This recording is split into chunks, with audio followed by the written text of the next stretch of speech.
I'd like to bring out 3 points that occurred to me as I listened to all the deliberations that took place.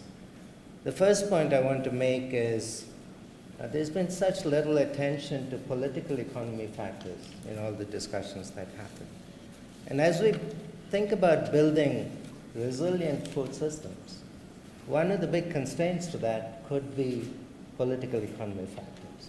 So think about resilient food systems. These are food systems that become increasingly diverse. Diversity in production, diversity at the market level, and diversity at the consumption level. Diversity is important both from a risk management point of view, but also from a nutrition improvement point of view. But much of agriculture policy in developing countries is still focused on staple crop production improvement, still very much driven by a green revolution mindset.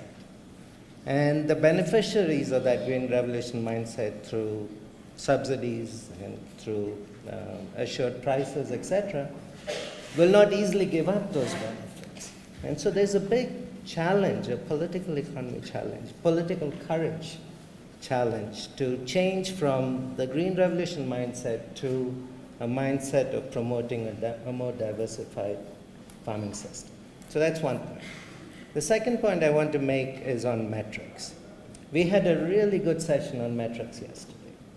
And as you think about a resilient food system, one needs to think about metrics all along that value chain, going from production to processing to the marketing, all the way to the consumer. And this is a big challenge. We don't have all the metrics in place. We don't have all the data in place to track the vulnerabilities along the system. But we also have a great opportunity. The great opportunity is that you've got the LSMS working, you've got the vital signs providing environmental data, you've got satellite imagery coming in, and you've got the harvest choice model that IFPRI has been working with. Now, if we can create a way of integrating across all of these data sources, that would be enormously useful in identifying target populations that are vulnerable and identifying where the gaps are in terms of food system vulnerability, etc. The challenge is to keep donors and keep governments engaged in collection of this data and engaged in keeping this data infrastructure alive. The third point I want to make is about the resilience of local institutions. And here I'm specifically talking about women's self-help groups. Over the last 12 months, I've visited about 20 women's self-help groups in India. And I've been absolutely impressed with the way these women's self-help groups are taking charge of local development and local governance.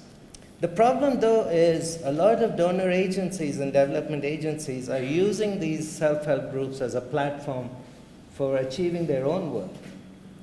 But within each self-help group, there may be 2 or 3 women who have the capacity to manage a large part of the work that the self-help group needs.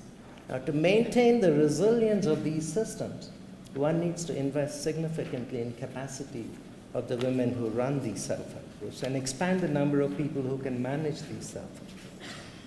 Unfortunately, that level of investment is not being made, and one needs to push governments, push donor agencies to make that investment in capacity.